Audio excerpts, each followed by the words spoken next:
Hello there, Blitzers of all shapes and sizes. I'm your host, USA, and today we're going to be watching Silentium as he carries in the K2, which is a Soviet heavy tank.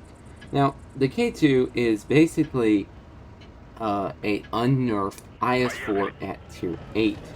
Now, the thing about it is that it's way different than in looks than the IS-4 we have currently in the game, but basically it has unnerfed, untouched IS-4 statistics from back in the day. So basically, you are playing a tier 10 at tier 8, an old tier 10, but still basically a tier 10. And you have 1900 HP, which is absolutely insane for this tier. I mean, you have more HP than most, like, almost a tier 10 medium. So it's pretty nutty how much HP and how much you can do in this vehicle. And today, Silentium is going to show that. Now, unfortunately, I go offline in this game because of personal stuff and because of connection issues. So it was rather unfortunate that this happened, but we're gonna watch him carry this through because, yeah, I'm just gonna basically do nothing, and I do 0 damage, and you're just going to watch me die. But this is okay because Silentium is a very good player, and he has been featured multiple times on the channel through live streams and other stuff. We're basically like brothers at this point. So shout out Silentium. Make sure you give him a shout out in the comments down below. Not to mention he does all the thumbnails, so all the W thumbnails you see, that is because of him. So mighty thanks to him for doing all of that at USA Studios.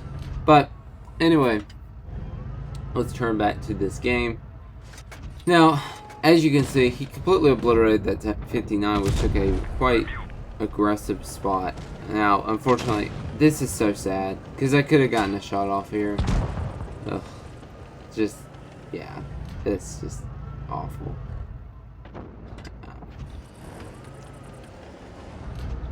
It's rather unfortunate.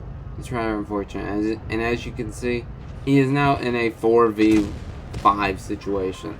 With the Stormvong probably not long from this world, because he's basically on 200 health, and the rest of the team is falling apart quite quickly. And the fact that the LT is across the map and away from the even game. He's just across the map trying to farm the other tanks that are pushing up, but it's not too much success currently. Now, Silentium's going to make a good play here. Silentium is going to start pushing up on this side because this is a great area to push.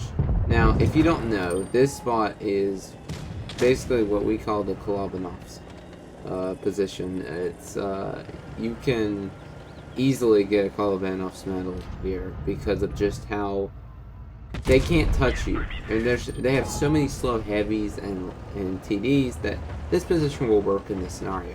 It doesn't work when there's a lot of mediums. It can work, but basically you have to hope that they're stupid. I mean, at the same time, this is what he's going to be hoping to, but we're going to see how this is going to carry through. So as you can see, it is now a 4v2 with the literal LT being the last light tank on the other side of the map, and it's just Silentium versus all these tanks right now. And he's doing a great job right now. He's bleeding a little bit, but it's okay. He's getting shots out. He's nailing tanks. Nice shot into the IS-6, evading the EXP shell here. And now the IS-6 is going to try to get around. Meanwhile, the T-30 is going to try to push up and nail him in the turret or the hole. Now, what this T-30 does not realize is that Silentium is quite a good player, so he's not going to allow them to come up here. Not to mention that they don't have enough horsepower, because I believe that T-30 has a stock engine. Otherwise, you probably could get up here with how much horsepower that thing has. But unfortunately, he does not have that unlocked yet. So that T-30 has basically bled 800 HP for nothing. Yes, Silentium got shot by, I believe, the 8 EXP, but it's okay.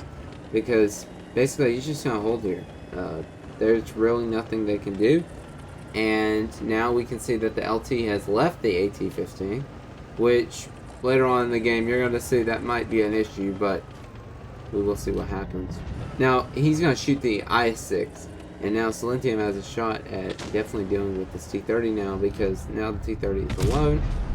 Unfortunate that that shot did not hit. That's kind of bullcrap, I'm not going to lie. But the T-30 is going to try and push him over. Yeah, just, no man, you're not getting up here. Silentium's going to hold his shell, waiting for the T-30 to push over the ramp. We will see if he does. Now, speaking of which, the EXP is now flanking on his rear, and now has shots on the back of his turret, so he's basically gonna have to commit here. Unfortunately, the T-30 does not know how to use his armor profile, makes a huge misplay in pushing up there, and now the T-30 has no choice but to try and push up and get to the front of his hull, which is he's not going to do with much success. He's going to back off, and now him in the lower part of the hull. Now it's just the EXP, the IS-6, and the AT-15, which we haven't seen for the past 2 minutes of the game. Now, Silentium has two choices here. He could go around, brawl them in the front, or he could hold this position, hope that they bounce, and then poke up when they have shot their shells. And that's what he's going to do here, because he knows that the LT can cover his rear, so he doesn't really need to push over right now. And nice, he got the clearing shell on there, but as you can see, the time is of the essence.